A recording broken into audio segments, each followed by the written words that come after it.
চুপ। বন্ধুরা welcome back to my channel. কেমন আছো তোমরা? তোমরা সবাই খুব ভালো আছো, আমিও মোটামুটি ভালোই আছি। আর ভীষণ ভীষণ মানে ভালো আছি বলবো না, ভীষণ হ্যাপিও আছি। বিকজ যাই হোক একটু পরে বলছি।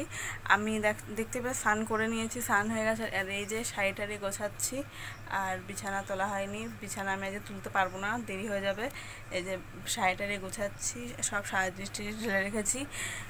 কোথায় যাব বলে দেবো তোমাদেরকে, বলি আমি কল্যাণী যাব আজকে। আর মানে ভীষণ ভীষণ ভীষণ ভীষণ এক্সাইটেড, বিকজ আমার বেস্ট ফ্রেন্ড টুয়ার বিয়ে। হ্যাঁ, টুয়াকে তোমরা আমার চ্যানেলে দেখেছো, একবার মনে হয় দেখেছো, এক দুবার হয়তো দেখেছো সামথিং। তো টুয়ার বিয়ে, মেরে ইয়ার কি শাদি, মানে একটা এত সুন্দর মজা হচ্ছে যে কি বলবো তোমাদের। কারণ যে মেয়ে বলেছিল বিয়ে করবেই না জীবনে, সেই মেয়েও বিয়ে করতে চলেছে। মানে যাই হোক, তো চলো আমি এখন ব্যাগপত্র গুছিয়ে নিই, পরে তোমাদেরকে দেখো কথা বলবো। অনেক দেরি হয়ে গেল, কারণ আজকে আমাকে, কালকে ওর বিয়ে 4 তারিখে জুলাইয়ের। আর আজকে হচ্ছে যেতে বলেছে, তার কারণ ওকে মেহেন্দি পড়াতে হবে, প্লাস ওর বাড়িতে থাকতে হবে। তো চলো। তো বন্ধুরা দেখো, আমি রেডি হয়ে গেছি। আর এই জামাটা আমি বহুত দিন পরে পরলাম, বহুত দিন মানে প্রায় কয়েক বছর পর আমি পরলাম। দেখো মা ওখানে বাদাম ছাড়াচ্ছে। মা জিজ্ঞাসা করছে যে রিমা বিয়ে করবে না? আমি বললাম করবে, কেন করবে না, ভালো সুপাত্র পেলেই করবে।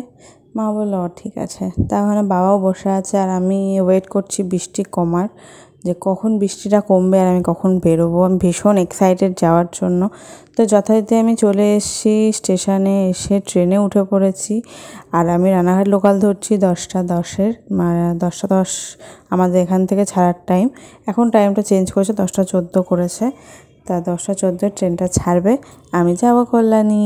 তো দেখো মানে রানাঘাটটা পার করলাম, করে তারপর দেখো কি মুষলধারে বৃষ্টি শুরু হয়ে গেল। আমার বাড়ির ওখানে বৃষ্টি হচ্ছিলো ঝিরিঝিরি ঝিরিঝিরি, কিন্তু এখানে দেখো পুরো কুয়াশার মতো বৃষ্টি শুরু হয়ে গেল। মানে এতই জোরে বৃষ্টিটা পড়ছিল, আর আমি মানে জানলাটা দিতে পারছিলাম না, জানলাটা খুব টাইট ছিল বলে দেওয়া যাচ্ছিলো না। ঠিক আছে, ওইটুকু বৃষ্টিতে কিছু হবে না, কিন্তু এত ভালো লাগছিল, মনে হচ্ছিলো সেই শীতকালের ভোরবেলা যে কুয়াশা হয়, চারিধারে কুয়াশা হয়ে থাকে, ঠিক সেরকম লাগছিল। আমি কল্যাণীতে নেমে টোটো ধরে চলে এসেছি। এই যে মাঠে টুয়ার বিয়ের প্যান্ডেল হচ্ছে, তো চলো যাই, পরে কথা বলবো। তারপরে দেখো বাড়িতে চলে এসেছি। আর একটা ভুল হয়ে গেছে আমার, সেটা হচ্ছে ওই যে মাঠটায় দেখালাম প্যান্ডেল হয়েছিলো, ওটা পুজোর প্যান্ডেল শুরু হয়েছিল, ওর বিয়ের প্যান্ডেল না। ওর বিয়ের জন্য একটা মানে সেই লজ ভাড়া করা হয়েছিল। তো ও এখন হচ্ছে সেই কি বলে এটাকে, আইবুড়ো ভাত খেতে বসে গেছে। আর এখানে ওর বাবা প্রথমে আশীর্বাদ করছে। তাও আমাকে বলছে চশমাটাকে আমি খুলে নেবো? আমি বলছি অবশ্যই, না খুললে ভালোও লাগবে না।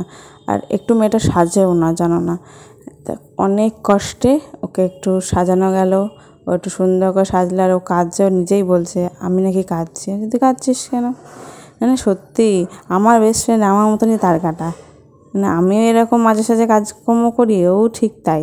ও দেখতে হয়তো কার বেস্ট ফ্রেন্ড। যাই হোক, ওর এখন আশীর্বাদ পর্ব চলছে। আর বিশ্বাস করো পুরো সেই নোটের বৃষ্টি হচ্ছে। আমি বলছি কি এত পয়সা পাওয়া যায় বিয়ে করলে?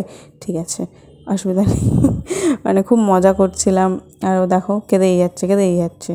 বলছি এত কেঁদে কী হবে, তুই এখনই কাঁদছিস, তাহলে পরে যাওয়ার দিন কী করবি? তো এটা বিয়ের আগের দিন ছিল।